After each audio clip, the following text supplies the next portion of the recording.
The book of Deuteronomy, the epic conclusion to the Torah, and spoiler alert, Moses, he's going to die.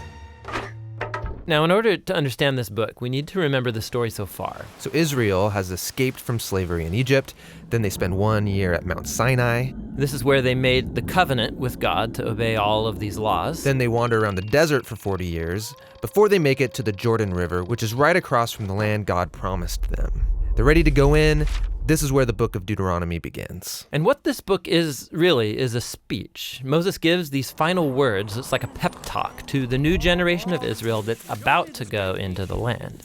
And the speech, it's broken up into 3 large sections. So Moses begins the first part of the speech with a somber tone because he's highlighting Israel's rebellion and resistance, which has been going on for the last 40 years. And that sets up the rest of this opening section, which is Moses' challenge to this new generation to be different from their parents and to respond to God's grace with love and obedience.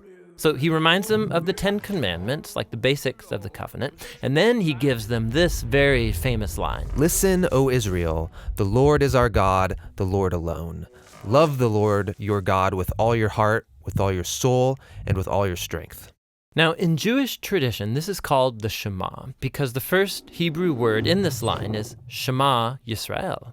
And this became a very important prayer in Judaism, said twice a day. And it emphasizes the Israelites' exclusive commitment to their God, the one true God who loved them and who rescued them from slavery. Right, because they're about to go into a land where people are worshiping many other gods. And Moses thinks that loyalty to the Lord, their God, is the only way to life. Now, notice these key words in the Shema, listen and love. You're going to find these words all over this opening section of the speech. The word listen in Hebrew means more than just let sound waves come into your ears. It includes the idea of responding to what you hear. So for Israel, this means responding to God's grace by obeying the laws of the covenant. And then listen is always followed by love. Yeah, so love is the true motivation for obeying the laws.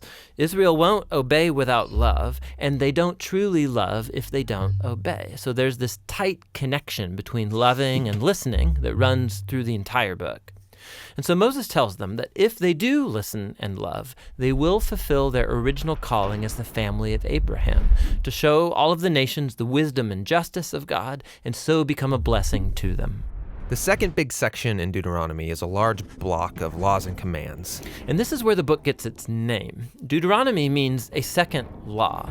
And it's because many of these laws we've heard before. In fact, in the first line of the book, we're told that Moses is here explaining or clarifying the laws. So he's repeating and expanding on the laws, making them relevant to this new generation. There's laws about how Israel's to worship God, laws about their leadership structure, laws about social justice, and then some more laws about their worship.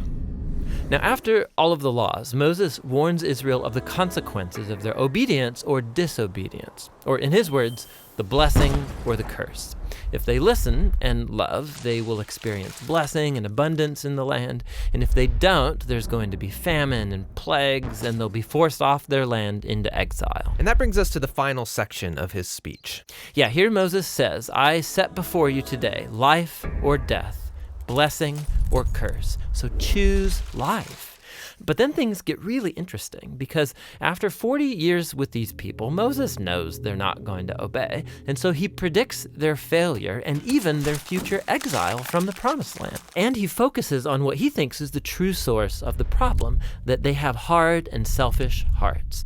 It's as if Israel is incapable of truly loving God in a way that brings about obedience. But this problem isn't unique to Israel. Yeah, in fact, Moses, when he's using this language about blessing and curse, he's tying Israel's story all the way back to all humanity's story from Genesis 1 through 3. So Adam and Eve, they were blessed by God just like Israel and given a choice to trust and obey God like Israel. And then they rebelled and brought a curse on the land like Moses knows Israel is going to do.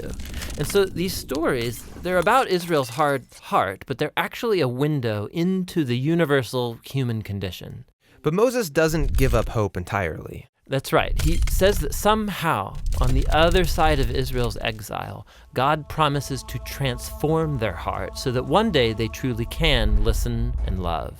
In the final chapters, Joshua is appointed as the new leader of Israel. And then Moses takes the entire law code. The one he just predicted Israel would break. That's right. And he puts it into the Ark of the Covenant. And then Moses hikes up to the top of a mountain so he can see the promised land from afar. And then he dies. And that's how the Torah ends. Which is a strange place to end the story. I mean, it's right there at the climax. Will they obey the laws and live faithfully in the land or not? Well, the story does continue right into Joshua, the next book of the Bible, but this is the end of the Torah, and it's been ended here for a reason. The Torah is written for people who are either outside of the land or who are still waiting for the fulfillment of God's promise to bless the whole world. And so now, as each generation reads the Torah, they find themselves called to hope in what Moses hoped for, a new, transformed heart that one day can truly listen and love.